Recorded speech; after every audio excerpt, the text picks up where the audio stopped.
All right. Last thing I had here. There's furries in Texas. There are not. That's the point. Well, there No, probably we have are, this. We but have this headline that I specifically. saw. This garbage that I shared, and it's just like, oh, furry. There's a bill to ban furries in schools, but Yeah.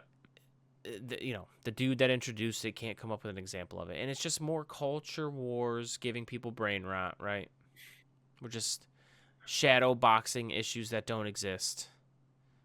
And my first question is always why, but we know why. Like they're just trying to, get clicks, attention, or just show off to their constituents, whatever this guy's, point was. But yeah, it's just dumb. It's so frustrating. It's like the Yeah.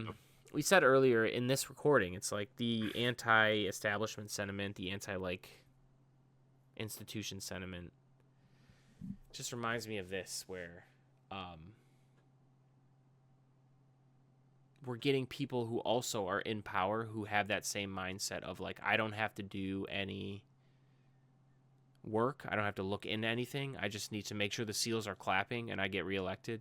And that's bad because like then you get people like that who just want to make the seals clap, but then they're actually pulling levers of power on decisions that will affect like regular people always. Yeah.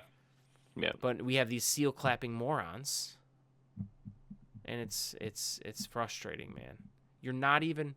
I think I wrote here somewhere. You're not even going to school and checking it out at all. Let me see. Oh yeah, the first thing I shared was the guy who introduced the bill to ban furries. Mm-hmm. He said he had heard. He said he had heard at a party that he was at.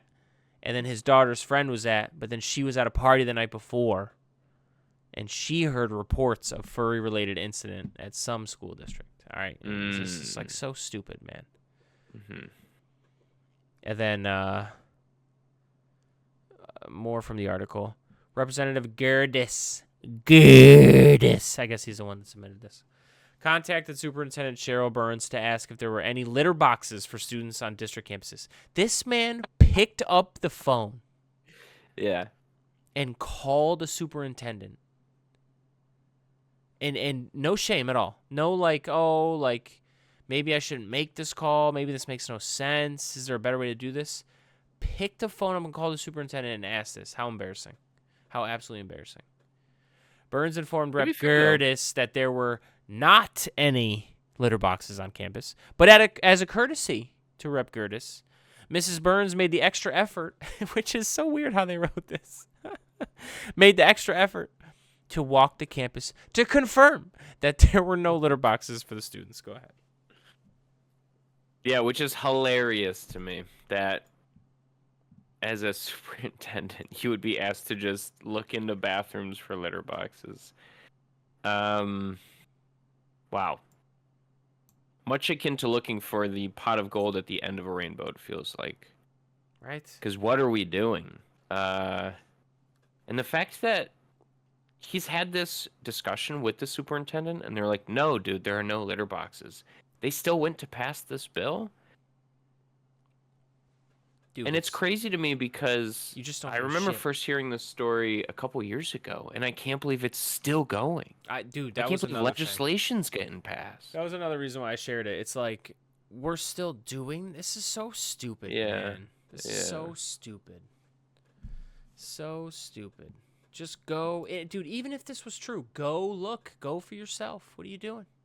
You clearly don't care because you're not even like trying. And then it killed me, too, because this article at the bottom had, like, what is considered non-human behavior? And the first thing they had for what is considered non-human behavior, first thing, using a litter box to relieve oneself. It's like, what? That's the first thing? Come on, man. Yeah, these are great. You can't wear leashes, collars, which, I think that's fine. I don't know that people were doing that, but sure. That's in the bill. My favorite was making animal noises such as barking, meowing, or hissing, and then licking oneself for grooming. There was an actual committee that sat around and defined the parameters of non-human behavior. That's incredible. I don't. Whatever It's group of this human is beings is sitting in a room talking about this, coming up with this list, and not reflecting on how stupid that is. It's just, I want to study where you came mm, from, what mm. you consider shame is, like when you think about the decisions you make, like how that goes into it. You read stuff like this, and you're thinking about how you could sit in that room and think to yourself, like, this is weird, you know? At the very least. It's like, what do you think, Cyril? What do you think should be on the list of prohibited behaviors? It's like, did we find any person ever doing this? Anyways, yeah, it's The bill states that students must present themselves as human and are also prohibited from creating organizations or clubs related to non-human behavior and promoting the belief that non-human behaviors are socially acceptable. Wow. Do you think there was it's any instances of anything that could be considered this happening? Like, I'm sure that there, what are we even talking about? Being dressed as a furry at just to be school? clear, I'm sure. Of course being a there have furry been. is a real thing. That is a genuine thing that people do. You know what I mean? Yes, but I believe it's when the time and place is right to participate in that. I don't think these Right. people wear their furry costumes 24/7. I don't believe that is Right. Right. how that Yeah. goes. That would be a pretty high level of privilege to be able to just wear a costume 24/7 and still be able to support yourself financially. I'm not saying you shouldn't be able to, furries out there, but that would absolutely be privilege, I would think. So, yeah, this shit is crazy, Yes, it's man. hilarious. We're waiting in especially in the era of Trump 2.0. We're gonna wade into deep culture war stuff constantly, man. Right, Not great. because they don't have anything of substance to do, essentially. And it's crazy to me because this is the same state that the Uvalde massacre happened in, not fucking, I don't Doesn't even know, matter. 3 years ago now, where elementary school children were gunned down in a pile in a fucking classroom. But we're making moves on supposed litter boxes in bathrooms that have zero evidence to exist. That's just incredible governing to me. I feel like, and this is me wildly speculating, but I feel like in another time, if politics got this wild on either side, it would get reined in by the voters voting Mm, in and more sensible voices and voting out crazy people. But I mm, feel like Texas state government is an example of modern times where people feel such a partisan pull for whatever reason that regardless of the idiocy, you're just like, but I'm a Republican. I couldn't bear to bring myself to ever vote not Republican. You know what I'm saying? right. Where in other times it would just be like, all right, like, especially with Well, it's the yeah. school vouchers. Um, it's like Mm, rural counties on school vouchers are going to get absolutely hammered, yes, hammered. correct. Yeah. And I don't understand how people don't understand that if you implement vouchers, all those kids where they had parents paying property tax into local school districts but had their kids going to private school, that's that's going away. You're going to have way less money for the public school system. Yeah. It's all going Yeah. to be directed at the private school system Mm-hmm. because as of right now, and they should, and maybe I'm one of those people someday, and no, actually, yeah, right, my kids aren't going to private school over my dead body. But, like, if you send your kids to private school, still pay your property taxes. Get over it. You feel me? Eat a bag of Well, yeah, dicks. I mean that's the Chort yeah. all my balls. Yeah, might change. I mean, you can make a better argument than that, but short on my balls is certainly that's certainly something you can follow up with. I guess my real point This was is rural people tend to vote Republican. Republicans seem to be pushing vouchers. It's going yeah. to take education to Well, not dude, it's create more than levels. that too. Yeah. I mean, it's Well, it is. Yeah, healthcare. yeah. A I lot know. of I rural know. healthcare is heavily subsidized. That goes Sure. away. Rural education goes away or just gets worse. rural hospitals closing. Like I wish these cowards would cut $800 billion from Medicaid. They're not gonna. They're backing away because they're cowards. But I wish these cowards would. Well, they understand that it's a non-starter, and they should understand. Cut $800 that. billion in Medicaid and also keep these tariffs on. 50-state victory in 2028 for a Democrat, no matter who it is. State. No matter who it is. It could What if literally be. it's It could be Hillary Clinton. She would win 50 states. I'm not kidding. All right. I'm not kidding. Wow. I'm not kidding. It's funny too because it feels like a lot of these conversations we have, a lot of it just comes down to people's understanding of the world and just bad ideas spreading, and That's true. it's very frustrating to see that. But what makes a bad idea? Whether it's misinformation or a half truth or okay, that's fair. Something that's that's driving a narrative. I was also going to say bad ideas can be destabilizing to society. That's a bad idea. Yeah. Dude. Like, that's a bad idea. Right. Oh, dude, how many videos of Trump supporters have I seen in the last few weeks where like someone interviews them at a rally or whatever, and they're like, "What if we?" And they're like, "Just humor me. What if we do go into a recession? What if it does get tricky?" People time and time again are like, I will shoulder the burden. If it's for an investment in the future of the country, I will shoulder. You know what I'm saying? Even one lady, there was this interview where this one lady was like, I'm pretty sure I'm about to lose my job. I work for a school district. I work for a part of it that relies a lot on like federal grants or something. And she's like, I'm pretty sure I'm about to lose my job. And the guy was like, if you lose your job, would you still support this administration? She was like, oh yeah. Oh, yeah, it's an investment for my kids and their kids for the future. I'm like, damn. Like, you know what's crazy, too, is that's actually pretty noble if they were actually supporting people that were doing good things. Correct. Right? Like, it depends on the context. Of course it's Yeah. noble.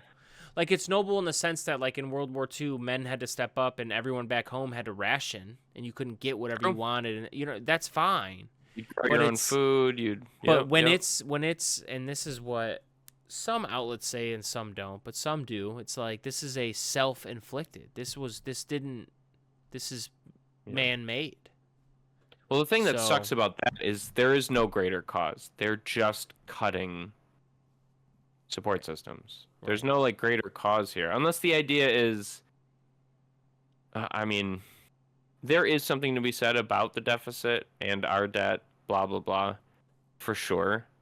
Oh, I agree. I mean, there are more serious ways to reduce that deficit that don't start with cutting education. Cut defense, tax the rich. There you go. That's where you start. That's absolutely where you start. Right. And raise the corporate tax. I think that's probably true. I mean, for sure, trim the budget. Well, corporations are rich, so like, yeah. So yes. Yeah, raise the corporate tax. I'm fine with that. No doubt. I think sometimes you get truth to like, if you raise taxes enough, people will leave a state for another state. But people aren't going to leave the United. Well, for now, I don't think people aren't going to leave the United States to go. You know, it's like anyone that has already done it. As far as like cheap wages and cheap labor, so yeah. All right. So who do you think is going to run as the Democratic presidential candidate in 2028? I don't fucking know. Doesn't matter? You don't care about it? No, I do care. Of course I care. I just, time and time again, I'm disappointed in the amount of change an electorate is willing to make, even in times where there should be heavy thoughts of change. So, for example, one of those things recently is I see polling for New York State Democratic governor, and Hochul just does well, and she's going to win, and she's going to be governor again. And, like, is Hochul better than a Republican? Sure, but she sucks. So, I know. So, I don't know. I get disappointed by, like, would I be more excited if an AOC was like, sure. but I think it's just gonna be another. Even Tim Walz, I'd be chill with. But I feel like it's just gonna be like Gavin Newsom, who I don't like Gavin Newsom. I have my own reasons, but I like Gavin Newsom. Like, just gonna be a corporate Democrat. We've talked about this for years, my brother. We will continue to talk about it. Stupid corporate Democrats. It's gonna be another one in 28.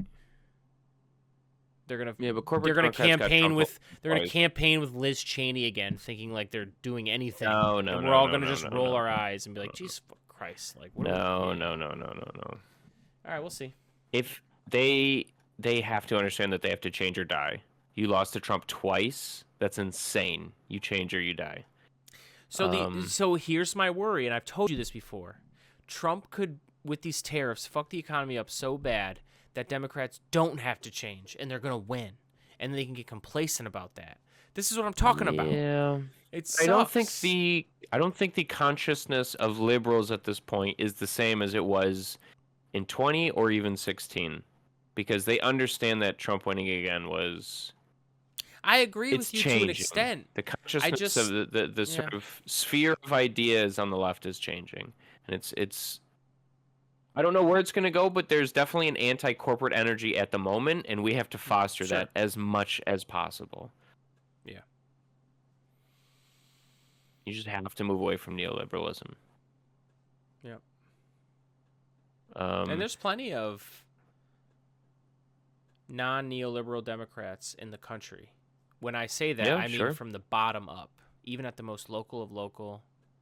It's just a lot of them don't have the super like a lot of them aren't at the federal level. Bernie's the most notorious one, and he's not a Democrat. AOC. He's not a Democrat. There's other. Oh yeah, true, right. There's other. AOC's up there. She's in the House, I think. To me, if you are a current representative and you've never accepted PAC money, I have an infinite amount of respect for you. Dude, we're gonna start. Well, forget about it. I'm going to run on a platform of, and I'm not even going to say anything else. I'm going to just repeat this over and over again. I'm going to say, I'm cutting defense in half, and I'm taking every dollar, and we're putting it towards Medicare for all. That's it. I'm going to say that over and over again. I'm going to see if I can run a race and win. Say nothing else. Anyways. We'll see. We'll see what happens. Call it universal health care. That might land better than Medicare for all. You know, branding matters. I don't expect to win, so I don't care. All right, I'm going to Donald Trump's True Social real quick. Here we go. Let's go. I saw you pulling it up. I've got one ready to go. All right, which one? Tell me which one it is. Let's do it. So it's right. One more down. This one? Right there. Click on that one. Okay. The movie industry in America is dying a very fast death. Other countries are offering all sorts of incentives to draw our filmmakers and studios away from the United States. Blah, blah, blah. We're being devastated. So, in addition to everything else, therefore, I am authorizing the Department of Commerce and the United States Trade Representatives to immediately begin the process of instituting a 100% tariff on any and all movies coming into our country. What does that mean? What? Does this... Actually, I should have read the whole thing. Is Hollywood and many other... Is this man... Is he sick? Does he have dementia? Like, do we actually...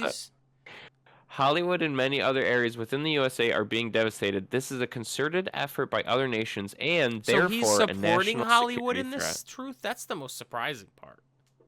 You know what? That's actually not a bad point. What the fuck is this, dude?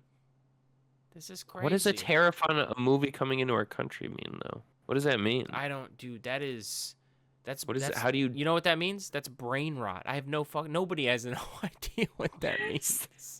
Man was sitting on the toilet and was like, who knows? Watching a TikTok from his favorite influencer who was like, oh, like the latest Daily Wire film didn't do great because of foreign. I don't know, dude. Terror on the Prairie, is that one of theirs? I don't know. They have a few actually. Lady Ballers didn't do great, and we're not happy about it. Any and all movies coming into our country. Dude, this is... I don't know. I don't know what that means. Pretty crazy. And then he's... It's just stupid, man. The next couple are... Yeah. Yeah. He posted the same exact tweet twice about rebuilding and opening Alcatraz. Like back to back. It's the exact same tweet. I'm not sure what that's about. Oh boy. Good old DD. Dementia Don at it again.